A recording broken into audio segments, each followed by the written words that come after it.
Magandang araw sa inyong lahat at kapapasok lang na video na naman ang ating isang reaksyon na nagpapatayo talaga pala ng establishment o proyekto si Elon Musk na pasikreto sa Pilipinas. Yan ang ating pag-uusapan. Please po, comment down below kayo kung ano ang inyong masasabi dito. Like at subscribe. Please po, supportahan nyo naman ang ating YouTube channel. Ito na, panoorin natin. Alam mo ba na maaaring lihim na nagtatayo si Elon Musk ng isang napakalaking mansyon sa Pilipinas? Hmm. Oo, tama ka ng dinig katropa. Ang balitang ito ay hindi pa iniuulat sa mainstream media. Lihim at nakakubli sa mata ng nakararami. Kung isa-search mo sa internet, makikita mo lamang ang mga report tungkol sa pagbebenta ni Musk ng kanyang huling natitirang bahay sa San Francisco. Bakit niya gagawin yun? Ano kaya ang humihila sa kanya sa kalagitnaan ng mundo patungo sa Pilipinas? Bago po natin sagutin ang mga tanong na yan, inaanyayahan ko po kayo na i-like ang video na ito dahil isa po yung napakalaking tulong para sa aming mga content creator. Maraming salamat po.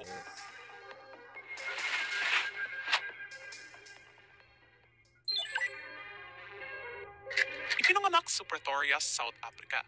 Si Elon Musk ay isa sa mga pinakakilalang negosyante ng ating panahon. Siya ang utak sa likod ng electric car giant na Tesla at ng private space company na SpaceX.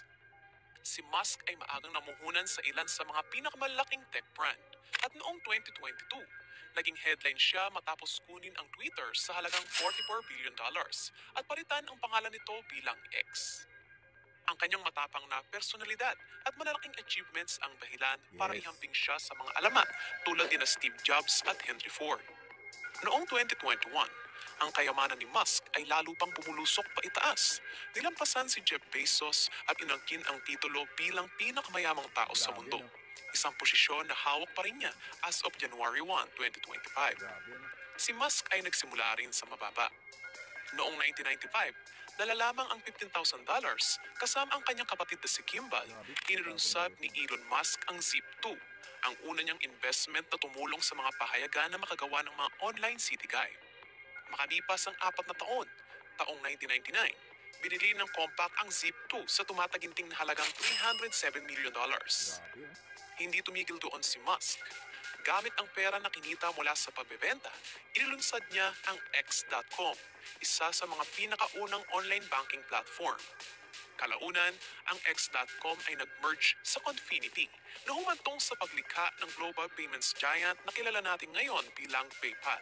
Grabe, no? Alam mo bang inagaw ni Peter Thiel ang trono mula kay Elon Musk bilang CEO ng PayPal? Hindi nagtagal pagkatapos nito, pumasok sa eksena ang eBay at binili ang PayPal sa halagang $1.5 billion. Grabe, no?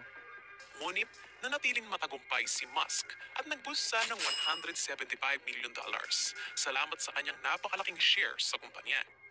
Taong 2002, ginamit ni Musk ang perang kinita mula sa pagbebenta ng PayPal upang itatag ang SpaceX, isang private space company. Fast forward to 2004, si Musk ay gumawa ng isa pang malaking hakbang. Pumasok siya sa mundo ng mga electric vehicle at naging early investor sa Tesla gamit ang humigit kumulang $6 million na investment. Grabe, no? Agad siyang naging hands-on sa kumpanya na kilala noon bilang Tesla Motors. At sa ilalim ng kanyang pamumuno, lumago ang Tesla at naging pinakamahalagang automaker sa buong mundo. Hindi lamang sa paggawa ng mga electric vehicle, kundi pati na rin sa larangan ng solar energy. So, sa lahat ng achievements na ito, bakit ang Pilipinas? Bakit ngayon pa? Manatiling nakatutok at tropa at sasabutin natin ang mga tanong na yan. Nakatuon ang atensyon ngayon ni Elon Musk sa Pilipinas. Layuning dalhin ang mga serbisyo ng SpaceX sa bansa at sa mas malawak na rehiyon ng Southeast Asia. Ito komento tayo rito, no. Kumakalat na kasi ito ngayon sa internet ang pagpapatayo o plano ni Elon Musk, no. Kasi nandito na yung kanyang Starlink. Nandito na rin yung kanyang Tesla, no. Ano pa ba ang ating magdadalawang isip pa ba tayo na wala talaga siyang plano sa Pilipinas? Andito na yung mga kanyang proyekto. Siguro talaga namang magpapatayo siguro talaga si Elon Musk, no. Sa tingin ko lang talaga. Kasi kung hindi, di sana wala namang balita ito at napurnada na ito, no. Kaya lang, sa pagpasok ng 2025, mas lalong dumadami ang nagre-reaksyon at gumagawa ng video tungkol kay Elon Musk na ito talagang Pilipinas ang kanyang isa sa mga dahilan kung bakit pinagbebenta niya ang kanyang mga mansion diyan sa kanyang lugar at dito nagpapatayo ng mas malaking mansion. Hindi lang daw isang mansion niya na simple, kundi isang research center pa, no? At malalaman natin 'yan kaya lagi tayong nakaantabay dito sa kanya, no, sa ating gagawing reaction kay Elon Musk kasi nga baka mamaya wala pa tayong alam, may mga ibang proyekto na pala si Elon Musk na mapapakinabangan ng mga Pilipino. Kasama sa plano ni Musk ang paggamit ng SpaceX Starlink satellite upang makapagbigay ng satellite Starlink. internet sa buong Pilipinas. Dahil nas ang bansa ay binubuo ng mahigit 7,000 islands, karamihan sa mga traditional broadband ay hindi sapat para makapagbigay ng reliable internet connection. Tama. Bukod pa rito, ang bansa ay naararanas ng humigit kumulang 20 bagyo bawat taon na kadalasang sumisira sa mga infrastruktura, dahilan para mawalan ng koneksyon ang mga isla sa outside world. Dito pumapasok ang Starlink, gamit ang isang konstelasyon ng mga satellite upang tiyakin ang access sa internet kahit sa panahon ng kalamidad. Ngunit, ano nga ba ang tunay na dahilan sa likod ng interes ni Elon Musk sa Pilipinas? Sabi ng iba, higit pa ito sa pagsasara ng digital divide. Maaaring tinitingnan din ni Musk ang Pilipinas dahil sa murang labor nito. Alam mo ba na ang average salary ng mga Pilipino ay nasa $500 lamang kada buwan o humigit kumulang 30,000 pesos? Dahil dito, marami ang nangangamba na maaaring samantalahin ni Musk ang mababang labor cost nito upang palaguin ang kanyang kita at maging mas mayaman pa sa pamamagitan ng mga manggagawang Pilipino. At sa political system ng Pilipinas na kahawig ng sa US, kung saan ang mga politiko ay madalas na naiimpluwensyahan ng mga makapangyarihang oligarko. Ang tanong ng marami, maaari bang hikayatin ni Musk ang mga mambabatas na unahin ang kanyang mga interes kahit na hindi ito lubos na kapakipakinabang para sa bansa? May mga espekulasyon din na maaaring pasukin ni Musk ang real estate market sa Pilipinas. Ngunit, magiging mabuti ba ito para sa bansa? Tara Yun. katropa at isa-isahin natin ang mga posibleng benepisyo. Diba? Ang una ay ang pagsigla ng ekonomiya. Kung mag-i-invest si Musk sa real estate ng Pilipinas, maaaring manghulugan ito ng pagdagsa ng kapital sa ekonomiya. Maaari itong magresulta sa paglikha ng maraming trabaho, pagtaas ng paggasta ng mga mamimili at pagsigla ng pangkahalatang paglago ng ekonomiya. Sunod ay ang pag-unlad ng mga infrastruktura.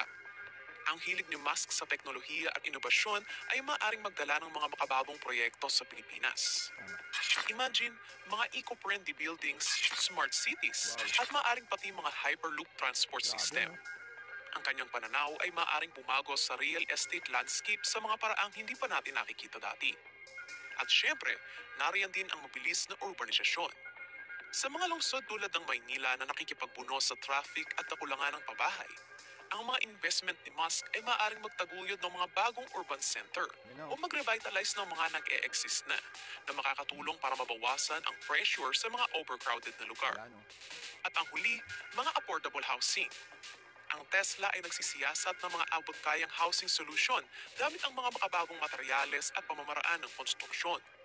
Kung dadalhin ni Musk ang pamamaraang ito sa Pilipinas, maaaring maging mas madali para sa mga karaniwang Pilipino ang magkaroon ng sariling bahay. Yes, tama. Sa tulong ng mga investment ni Musk, ang Pilipinas ay magiging sentro ng teknolohiya at inobasyon na hihikayat sa mga negosyante at talentado mula sa iba't ibang panig ng mundo.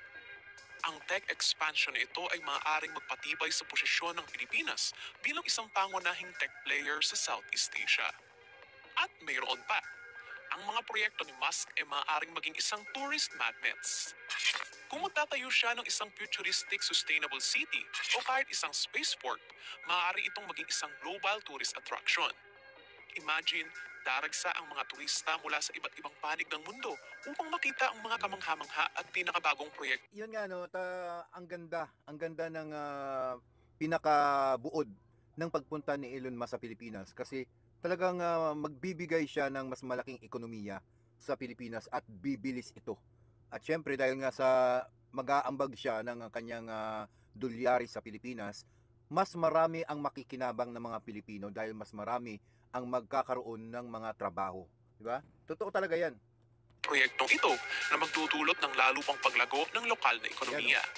Tama yan. Ngunit, paano naman ang epekto nito sa kalikasan? Bagaman si Musk ay may track record ng pagtataguyod ng sustainability, ang malalaking ambisyosong proyekto sa mga rural areas ay maaari pa ring mag-iwan ng epekto. Dito natin makikita kung paano niya babalansihin ang malasakit niya sa kalikasan sa laki ng kanyang investments. Yan.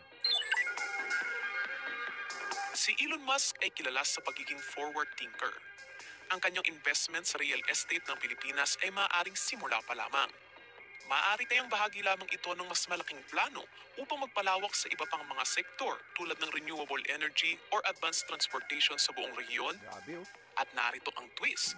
Ayon sa ilang insiders, si Musk ay lihim na nagtatayo ng napakalaking Ayan na, mansyon sabi ko. sa Pilipinas. Hindi lang ito basta mansyon.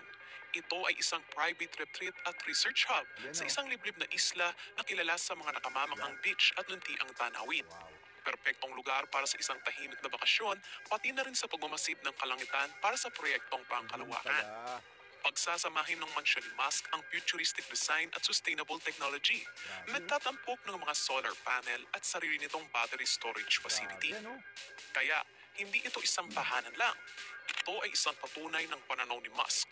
Pinagsasama ang makabagong teknolohiya sa kagandahan ng kalikasan. Ang mansyon ni Musk ay hindi lang isang luxury retreat.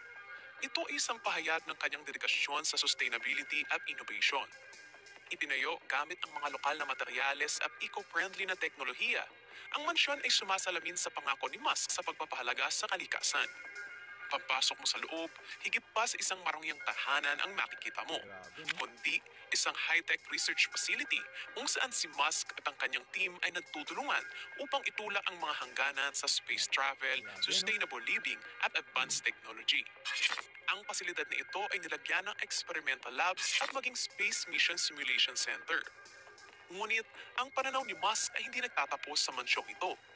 Siya ay nag-i-invest din sa lokal na komunidad, pinapabuti ang mga infrastruktura, Wow. lumilikha ng mga trabaho at nagpopondo ng mga programang pang-edukasyon sa science and technology. Galing. Ang kanyang layunin, upang magbigay inspirasyon at kagamitan sa susunod na henerasyon ng mga Filipino innovators. Upang protektahan ang privacy at seguridad, ang buong proyekto ay pinananatiling lihim. Tahimik lamang ang konstruksyon at minimal lamang ang coverage ng media. Yun lang, yun pala Kaunting meron. mga insider lamang ang nakakaalam ng buong kwento. Kaya mapanad tayo dahil kahit papano ay may nalaman tayo tungkol dito. Si Musk ay nakatuon na sa hinaharap. Tinitingnan ang Pilipinas bilang isang mahalagang lokasyon para sa isang network ng mga research centers at maaaring isang starting point para sa mga space missions sa buong Asia Pacific. Ang mansyon at ang pasilidad nito ay hindi lamang tungkol sa karangyaan. Ito ay isang stepping stone patungo sa pagsulong ng teknolohiya at paggalugad para sa isang bagong panahon. Ngayon, Eto, komento tayo rito, no? Alam nyo ba kung bakit? Hindi lang pala ito siya ay magdadala ng kanyang dolyari sa Pilipinas at nagpapatayo ng sarili niyang mansyon, no? Research hub, kundi kasama pala sa kanyang plano na tutulong sa mga mag-aaral, no? Na mahilig talaga sa science and technology, no? Para syempre mas mapapalago ang kaisipan ng mga Pilipino. Tanging mga Pilipino ang tawag dito makikinabang nito pag ito talaga ay nagkatotoo dahil nandito na eh, no? Sinisikreto na lang, may mga iilang mga tawag dito mga nag-iimbestiga diyan, no? Mga ano lang, mga private, mga newscaster lang ang talagang nakakapasok diyan at mag-interview. Pero dahil nga sa mga lumalabas na mga leak na ito, tayo ay nakakaalam na at ito ay lumalabas na sa social media. Hindi pa talaga ito nilalabas sa mainstream.